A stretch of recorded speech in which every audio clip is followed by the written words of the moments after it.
इतनी घटिया इंसान थी ना, उसने पता है क्या किया? एक दिन क्या होता है कि लाइब्रेरी इसकी फुल रहती है, तो मैं भाई अपने टाइम पे 1 बजे से मेरा 6 बजे का बैच है, मैं उसी टाइम पे 1 बजे जाती हूँ। देन वहाँ कोई सीट नहीं रहती है। मैं डायरेक्टर से बोलती हूँ कि ऐसा-ऐसा है कि सीट कोई भी नहीं है, मैं कहाँ बैठूँ? तो वो कहती है कहीं भी ढूँढ के बैठ जाओ जहाँ खाली हो। मैं बैठ जाती हूँ भाई। फिर क्या होता है, वो सीट रिज़र्व नहीं होती है, अगर रिज़र्व होती तो मेरी गलती थी। फिर क्या होता है, कुछ क्या भाई, 4 के 5 साढ़े 4 घंटे बाद एक लड़का आता है, तो लड़का मेरे से आके कुछ नहीं बोला। वो जाकर के उसी डायरेक्टर से कहता है, जो लेडीज़ डायरेक्टर है मेरी एज की, तो उससे जाके बोलता है कि मेरी सीट पे कोई बैठा है, आकर के इसे खाली करवाओ। तो वो आती है मेरे से बोलती है कि तुम जाकर के कोई और सीट पे बैठ जाओ, ये सीट उसकी है। मैंने कहा भाई रिज़र्व नहीं हुई है सीट तो कैसे? कहेंगी जितना मैंने तुमसे बोला है उतना करो, वो पहले से बैठे थे। हम क्या पहले से बैठे थे तो 4-4 घंटे गायब कहाँ थे? मैंने कुछ नहीं बोला, शांति से आकर के मैं दूसरी सीट पे बैठ गई, ठीक है? फिर क्या होता है, मुझे इतनी इन सब चीज़ों से गुस्सा आती थी, डेली मेरे साथ ऐसा होता था, मेरी सीट पे कोई बैठ रहा है, कहीं कुछ हो रहा है तो ये आके बोलने नहीं आती थी। अगर कोई मेरी सीट पे आकर के बैठे तो ये बोलने नहीं आती थी।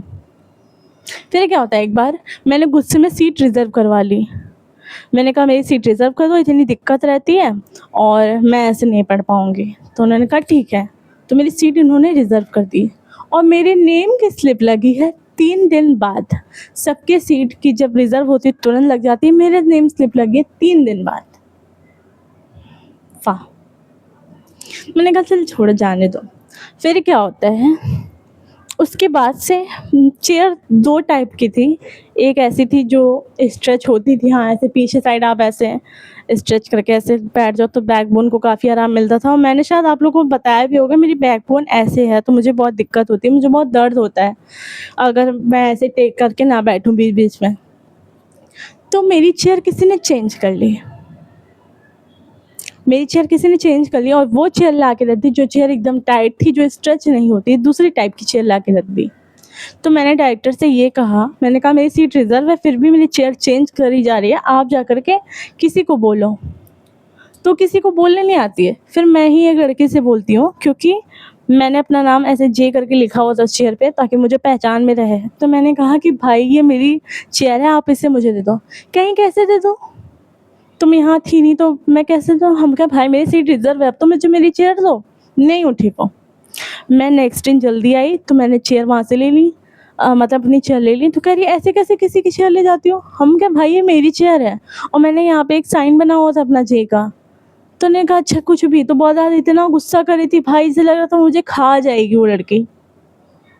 फिर अगले दिन क्या होता है, अगले दिन फिर मेरी चेयर गायब हो जाती है, फिर कोई और ले लेता है, वो लड़की नहीं लेती कोई और ले लेता है। तो मैं फिर भी जहाँ चेयर खाली रहती है मैं वहाँ से उठा करके लाती हूँ एंड अपना रख करके बैठ जाती हूँ। मैं सोचती हूँ क्या करना बहस करके। भाई लगभग ही 1 हफ्ता तक लगातार चला। किसी दिन ये रुका नहीं कि जिस दिन कि किसी दिन ये रुक जाए। मेरी चेयर हमेशा गायब होती थी और मुझे वो चेयर टाइट वाली चेयर दी जाती थी। तो मैं परेशान होकर के डायरेक्टर के पास गई और मैंने कहा भाई अगर मैंने ये सीट रिज़र्व कराई है तो मेरी चेयर बार-बार गायब हो रही है और आप आके कुछ कहते नहीं हो। कहीं कि जहाँ कहीं खाली देखो वहाँ बैठ जाओ। हम ये क्यों बैठ जाएँ? रिज़र्व का मतलब क्या हुआ? क्या आपकी एक सीट फ़िक्स हो जाती है? आप ये कहीं और नहीं बैठ सकते और ये मुझे कह रही जहाँ खाली हो वहाँ बैठ जाओ या जहाँ खाली चेयर हो वहाँ से ले लो। तो मैंने कहा जब चेयर नहीं है कहाँ से ले लें? ये इतनी पार्शियलिटी करती थी, मैं बताती हूँ। और क्या होता था, लड़कों से ये फ़ीस 500 लेती थी और 500 किसका? पूरे 12 घंटे का ये 500 लेती थी और मेरे से ये 600 माँगती थी 5 घंटे का, 600। तो मैंने कहा चलो छोड़ो जाने दो, हो सकता है इनको जानती हूँ, पर ये किसी को जानते नहीं थे। लड़कों से ऐसा करती थी ये और कुछ-कुछ जो लड़कियाँ इनके कॉन्टैक्ट में थी उनकी काफ़ी फ़ीस इसने कम कर रखी थी। मैंने कहा भाई लाइब्रेरी की वो है, हो सकता है सब जानते हों, छोड़ो क्या इतना गौन करना। फिर ये क्या करती थी, एक दिन क्या हुआ, मैंने बस न्यू ही एडमिशन लिया था, 1 महीने मेरे को हुई एंड जैसे मैंने 1 तारीख को एडमिशन लिया और 1 तारीख को मैं बस साइन करने इसी के केबिन में जाती हूँ, मुझसे कहती है 1 ही तारीख को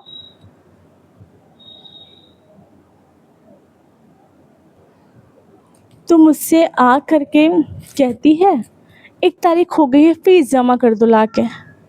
मतलब भाई तुम्हें 1 दिन का भी सब्र नहीं है। एक को मैंने जॉइन किया और एक को ही इसको फ़ीस ला कर के दे दो।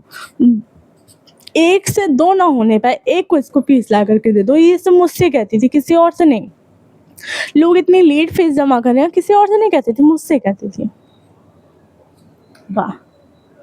फिर इसी की एक फ्रेंड थी एंड मैं उन्हें दीदी बोलना चाहूँगी, बहुत प्यारी सी, बहुत अच्छी लड़की थी।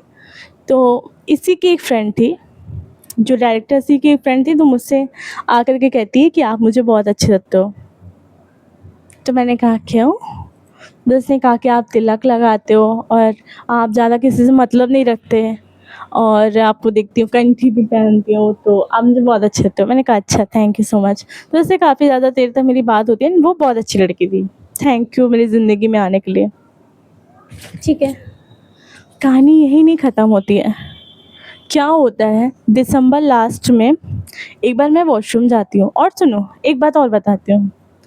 वॉशरूम इनका जो था वो इतना गंदा रहता था, इतना गंदा रहता था भाई, मजबूरी में इंसान जाता था और वहाँ का वॉशरूम तुम जा करके यूज़ करके तुम्हें घर आके नहाना पड़ेगा, उस हिसाब से वो वॉशरूम था। और उस वॉशरूम में जिम के बच्चे जाते थे, जो एलआईसी में काम करते थे वो भी बच्चे जाते थे, एक ही वॉशरूम था। और लाइब्रेरी के भी बच्चे जाते थे, तीनों जगह के बच्चे उसी एक वॉशरूम में जाते थे। और ऐसा भी नहीं था कि गर्ल्स और बॉयज़ का वॉशरूम अलग हो, एक ही था। और वो कभी सफाई भी नहीं करवाती थी कि वो जल्दी सफाई करवा दें। पानी उसके यहाँ अवेलेबल नहीं रहता था, एसी काम नहीं करती थी और एसी में वही बच्चे बैठते थे जो इनके जानकार हो, क्योंकि वहाँ बैठने से ही कुछ हवा लगती थी एसी की ठंडी ठंडी, बाकी कहीं नहीं लगती थी। भाई तुम कहीं भी बैठ के देख लो, पंखा तो सही से चलता नहीं था। और फीस चाहिए इनको 600, वो भी टाइम से। फिर क्या होता है, दिसंबर के लास्ट में मैं एक बार वॉशरूम जाती हूँ। तो वॉशरूम में क्या होता है भाई, जैसे हमेशा तो मैं एज़ यूजुअल कि चश्मा अपना उतार करके वहाँ अपनी सीट पे रख के तब जाती थी। उस बार ही मैं भूल गई थी। तो वॉशरूम में एक ऐसे छोटा-सा एक विंडो टाइप का ऐसे बना होता है एकदम ऊपर साइड का, तो मैंने वहाँ पे चश्मा रख दिया। मैं कहा कि बस अभी करके मैं चश्मा ले कर के चली जाऊँगी। वहाँ मैंने चश्मा रखा, फिर मैं अपनी सीट पे चली गई और जैसे मैं अपनी सीट पे गई, मुझे चश्मा याद आया कि मैंने वहाँ पे चश्मा रखा है। तो मैं जाती हूँ नीचे, फिर वॉशरूम का गेट खोलते हैं, फिर वहाँ चश्मा लेने के लिए जाती हूँ। मैंने देखा भाई वहाँ है ही नहीं, ना नीचे पड़ा हुआ है। उसके मैंने बाहर जा कर के भी देख लिया वॉशरूम के चारों ओर, मुझे कहीं नहीं मिला। मुझे जब कहीं नहीं मिलता है तो मैं डायरेक्टर से कहती हूँ भाई मुझे चश्मा नहीं मिला है और आप ज़रा देख दो कि कहाँ पे है, और अगर आप किसी बच्चों से कह दो कि अगर कोई पाया हो तो मुझे दे दें। वो पता है क्या करती है, मुझसे कहती है अभी मैं 5 मिनट पहले वॉशरूम गई थी, तुम्हारा चश्मा एकदम टूटा पड़ा था। मैंने कहा अच्छा टूटा पड़ा था तो मुझे वापस ला करके दो कि वो टूटा कहाँ पे पड़ा था। तो मुझे नहीं दिखाती है, तो कहती है अपनी सीट पे रहो मैं अभी देखती हूँ। तो मुझे आधे घंटे बाद ये खुद बुलाने आती है कि आकर के चश्मा ले लो। भाई क्या ये चश्मा देने नहीं आ सकती थी? तुम खुद सोचो, ये मेरी सीट तक आ रही है मुझे बुलाने की, तुम आकर के अपना चश्मा ले जाओ, कैबिन में रखा है मैंने। तो ये आकर के नहीं दे सकती थी। और मैं ऐसे नहीं कह रही ये आकर के नहीं दे सकती थी, भाई ये फ़ीस की रसीद देने आती थी एंड अगर पैसे जैसे मेरे बचे हों तो वो देने आती थी सीट पे, तो ये क्या देने नहीं आ सकती थी? तो मैं कैबिन में जाती हूँ, फिर वहाँ एक लड़का बैठा होता है, वो मुझे बड़े ध्यान से देख रहा होता है। मैंने सोचा हाँ, पक्का इसी के पास होगा। तो उन्होंने, वो जो डायरेक्टर थी, वो मुझसे कहा कि चश्मा तुम्हारा बहुत ही ज़्यादा टूटा पड़ा हुआ था। उसने मुझसे ये बोला था ना, पहले ये बोला था, फिर बाद में जब मैं गई, कहीं कि लो तुम्हारा चश्मा मिल गया। फिर मैं बस उनसे पूछने ही वाली थी भाई कहाँ टूटा पड़ा था? ये तो पूरा चश्मा ऐसे जुड़ा हुआ है मेरा, कहाँ टूटा पड़ा था? मैंने फिर अगले दिन ही रिज़ाइन ले लिया। मैंने वहाँ लाइब्रेरी बिल्कुल मैंने छोड़ दी, जाना ही मैंने छोड़ दिया। फिर वहाँ से ना मैं वहाँ उसी रास्ते से एकदम शान से निकलती हूँ दूसरी लाइब्रेरी, एंड वो दूसरी लाइब्रेरी मेरी बहुत ही अच्छी है। 50 बच्चे हैं उसमें, रेलिंग काफ़ी अच्छी दी हुई है। भाई अगर तुम बहुत ज़्यादा बोर हो रहे हो तो रेलिंग पे जा सकते हो। वहाँ पे नीचे ऐसे डाइनिंग टेबल क्या कह लो, लंबी से ऐसे टेबल पड़ी हुई है, वहाँ पे 5 चेयर हैं एंड वहाँ पे टीवी भी लगी हुई है। भाई ये मैं ये नहीं कह रही कि मुझे देखना है टीवी वगैरह, नहीं, वहाँ पे टीवी लगी, इतनी सारी सुविधाएं इन्होंने दे रखी है। तो इतनी सारी चीज़ें उन्होंने दे रखी है 650 में। मैंने कहा भाई, और कम से कम डायरेक्टर तो एकदम काम है, कूल माइंड का है। इनकी तरह ये नहीं कहता 1 तारीख बीत गई फीस दो, बच्चों को समझता है, ऐसा नहीं है, वो बच्चों को समझता है। तो भाई मुझे बहुत अच्छा लगा। और किसी का हेट बताना रह गया। हाँ, अपनी इस लाइब्रेरी का बताती हूँ प्रेजेंट में। एक लड़की मुझसे काफ़ी ज़्यादा क्लोज़ हुआ करती थी, बहुत ज़्यादा क्लोज़ है अभी भी, लेकिन वो दिखावटी है। भाई उसे ये फ़िक्र नहीं मैं बारिश में भीग जाऊँगी, उसने अपनी स्कूटी से क्या ही नहीं बोल सकती, उसके बारे में नहीं बोल सकती यार अभी, उसके बारे में फिर कभी बताऊँगी। तब तक के लिए मिलते हैं नेक्स्ट वीडियो में। और हाँ, मेरे फ्रेंड्स अभी तक मुझे हेट करते हैं एंड अभी वो मुझे बॉडी शेम करते हैं। अभी भी बॉडी शेम क्या, 2 साल से मेरा वेट इतना ज़्यादा बढ़ गया तो बॉडी शेम करते हैं। तो कितनी मोटी हो गई, कितना खाती है। भाई तुमको पता है, एक टाइम मैं खाना खाती हूँ, वो भी उसमें 2 रोटी, कभी-कभी मेरा होता है कि 3 रोटी खाती हूँ। चाय मैं पीती नहीं, बाहर की चीज़ें मैं खाती नहीं, तो फिर भी मुझे ऐसे बॉडी शेम किया जाता है। मैं कहती हूँ भाई मेरी प्रॉब्लम है, मुझे पीसीओएस है, मेरा नहीं कम हो रहा है। ऐसे कैसे नहीं कम हो रहा है? भाई जब तुम्हें होगा ना तब तुम जानोगी क्यों नहीं कम हो रहा है, ठीक है? और एक तो इंसान ऐसी, भाई मुझे सब टॉक्सिक मिले हैं। अब सब टॉक्सिक मिले हैं तो कहने का मतलब फ्रेंड्स के अलावा भी कई सारी चीज़ें होती हैं, वो सब मुझे टॉक्सिक मिले हैं। हम शुरुआत से लोगों को इतनी ज़्यादा इम्पोर्टेंस दिए, लेकिन लोग मुझे एकदम नीचा समझते हैं कि हाँ, जब कोई नहीं आ रहा हो ना तब इसको बुलाएँगे, बिकॉज़ अपने टाइम पास के लिए। और अब मैं ना कहीं भी नहीं जाती हूँ। कोई मुझे बुलाता है ना कि यहाँ आजा, चलते हैं घूमने, अपनी फ्रेंड के साथ घूम लो, मुझे नहीं घूमना भाई तुम्हारे साथ।